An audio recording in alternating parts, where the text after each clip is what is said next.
लाभाची लाट आहे, जनमुक्तीसाठी अजून एक समर आहे आणि जिचा आत्मा एक, ती जनता अमर रहे, ती जनता अमर रहे।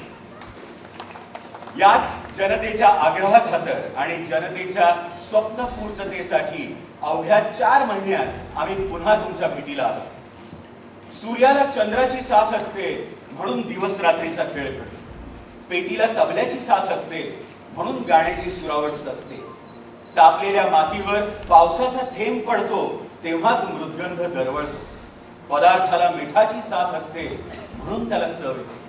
आणि कोण होईल मराठी करोडपतीच्या या महाविलक्षण खेळात तुम्हा पत्रकारांची मोलाची साथ लाभते, म्हणूनच हा खेळ संपूर्ण महाराष्ट्राच्या जनतेपर्यंत पोहोचतो। म्हणूनच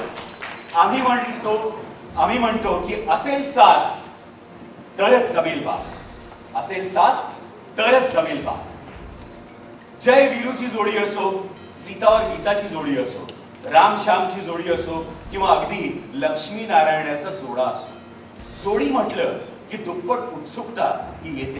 कुठली असते ही ना, कोण असते ही माणसं? वडिलांची शेती जपणारी मुलगी असते, भावाच्या कुस्तीसाठी अभ्यास बाजूला ठेवून त्याचा व्यायाम घेणारा भाऊ असतो, सुनेवरचा अन्याय सहन न होऊन मुलाला घराबाहेर काढणारी सासू असेल। अशी एक ना अनेक नाती जपलेल्या जोड्या या पर्वात असणार आहेत। त्यामुळेच आजच्या खेळाला सुरुवात करण्यासाठी मी माझ्याबरोबर अशा व्यक्तीला आमंत्रित करणार आहे की जिच्या साथीमुळेच मी आज या ठिकाणी आहे। मी माझ्या पत्नीला जल्पा खेडेकर हिला या मंचावर येण्यासाठी आमंत्रित करतो। माझ्या पत्नीसह जल्पा खेडेकरसह तुम्हा सर्वांचं स्वागत करतो महाराष्ट्राच्या महामंचावर। ज्ञानाबरोबरच खऱ्या अर्थानं श्रीमंत करणाऱ्या या महाविलक्षण खेळाच्या दुसऱ्या पर्वात, ज्याचं नाव आहे कोण होईल मराठी करोडपती। नमस्कार।